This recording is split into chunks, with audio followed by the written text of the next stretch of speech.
Hi, I'm glad you stopped by. I'm going to read the story called Real Easter Eggs. 19, 20, 21, 22, 23. How about that? Said Sister Bear. I've got 23 Valentines at school today. 7 signed with names, 8 guess who's, and 8 swacks. Brother smiled. He knew that there were 24 cubs in Sister's class, and Teacher Jane made every cub give every other cub a Valentine. But Sister was enjoying her Valentines so much that he didn't say anything. Besides, he'd gotten quite a few himself. I just love holidays, said Sister. I wish every day was a holiday. Then you could get stuff every day. Oh, said Mama, who'd been listening. Is that all holidays mean to you, getting stuff? Sure, said Sister. You get turkey, stuffing, and pumpkin pie on Thanksgiving, presents on Christmas, and Valentine's on Valentine's Day. What's wrong with that? What's wrong with that, said Mama, is that holidays are about much more. Thanksgiving is about being thankful. Christmas is about goodwill and peace on earth. And Valentine's Day is about love and friendship. What do you think about that, my dear? Asked Papa. Where did Sister go? He said, looking around. She went into the kitchen, said Brother. Which Sister had? She'd gone into the kitchen to look at the calendar on the wall. She was looking ahead for holidays. She looked at the rest of February. There weren't any more big holidays in February. She looked at March. She didn't see any big holidays in March either. But then she looked at April. And right there in April was a really big holiday. Easter, yum, she thought. Coconut eggs, jelly beans, chocolate bunnies, yum, and double yum. That night, Sister fell asleep while visions of jelly beans and chocolate bunnies danced in her head.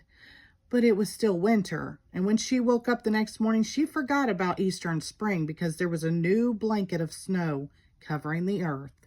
Wonderful snow to sled on, to make forts out of, to make angel wings in. But Mother Nature had forgotten, and while Brother, Sister, and their friends sledded and made forts and angel wings, she was getting ready for a whole new season. As the winter winds died down and the sun began to ride higher in the sky, signs of spring began to appear. The big icicles of winter dropped from roofs and stuck like swords in the last of the melting snow. Robins began looking for places to build their nests. Blue and yellow crocuses peeped through the softening earth. And it wasn't very long before reminders of Easter began to appear in the supermarkets and on television. But it was the big billboard in town square that got Sister and Brother really excited about Easter. This is what it said. Coming soon, the Giant Beartown Easter egg hunt. Don't miss it. All cubs welcome. Prizes, prizes, prizes. Delicious chocolate Easter eggs, jelly beans, jelly beans, jelly beans. Gigantic chocolate bunnies. Every cub will win a prize. All prizes on display in window of the Beartown General Store. Look, said Brother. It says the prizes are on display in the window of Beartown General Store. And were they ever? There were more jelly beans than you could ever count. Sugar-trimmed dark chocolate, coconut-filled eggs with sugar, roses, and violets on them. Life-sized milk chocolate bunnies, and one chocolate bunny as big as Brother Bear himself. Happy Easter indeed! This was going to be the biggest, best, most delicious Easter ever. Brother and Sister were so excited they ran all the way home. Mama was in the treehouse front yard. Sister, said Brother, you tell Mama about the big Easter egg hunt while I'll go find Papa and tell him. Mama, Mama, sputtered Sister. She was so excited and out of breath she could hardly talk. Now, my dear, said Mama, I know that what you want to tell me is very exciting, but I'm sure it can wait until you catch your breath.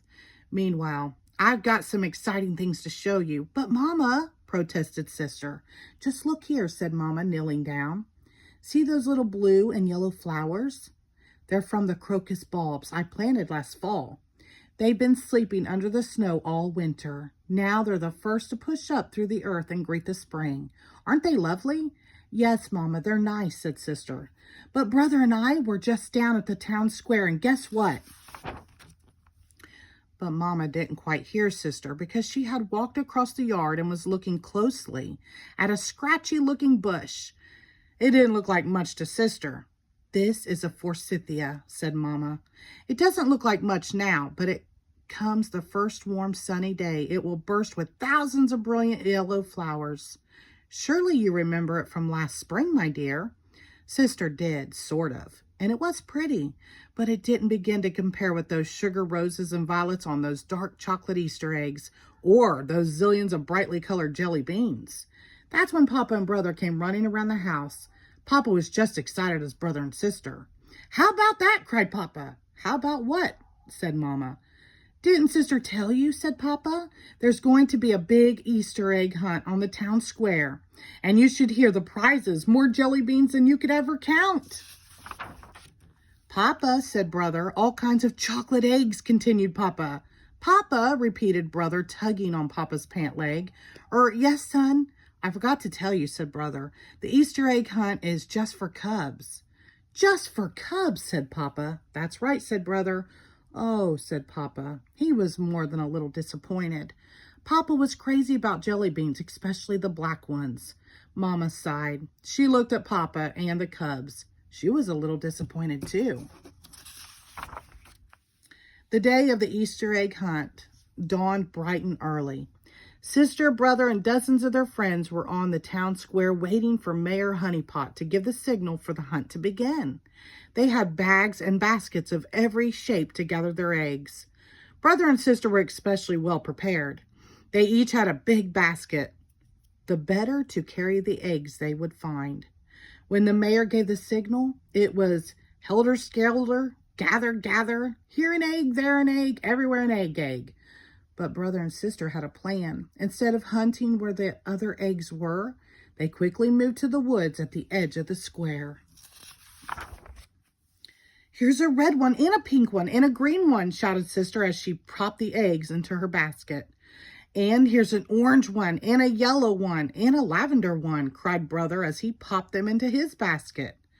A little while later, Brother noticed that Sister had become very quiet. He turned and saw her standing ever so still, looking into some bushes. "And here," said Sister in a soft, hushed voice that Brother could hardly hear, "are 5 tiny blue eggs in a nest deep in the bushes."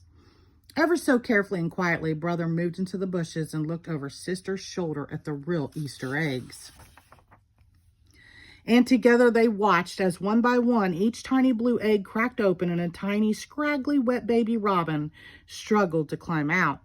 From time to time, the mother and father robin came to the nest with food, worms and insects. They took turns putting the food in the wide open beaks of the baby birds. Brother and Sister watched for a long time. They hardly moved. It was as if they were under a spell. It was the most wonderful and amazing thing they had ever seen. They missed most of the Easter egg hunt, but since every cub got a prize, they got some goodies for the eggs they had already gathered. A few chocolate eggs, but mostly jelly beans, which they shared with Papa. They gave him the black ones. Many of Sister and Brother's friends won the really big prizes, but that was okay. The sugar-trimmed chocolate eggs and the giant chocolate bunny would not only soon be gone, they would leave quite a few tummy aches behind. Sister and Brother would never forget those baby birds, and the wonder of Easter and its message of new life would stay with them forever. The end. Thank you.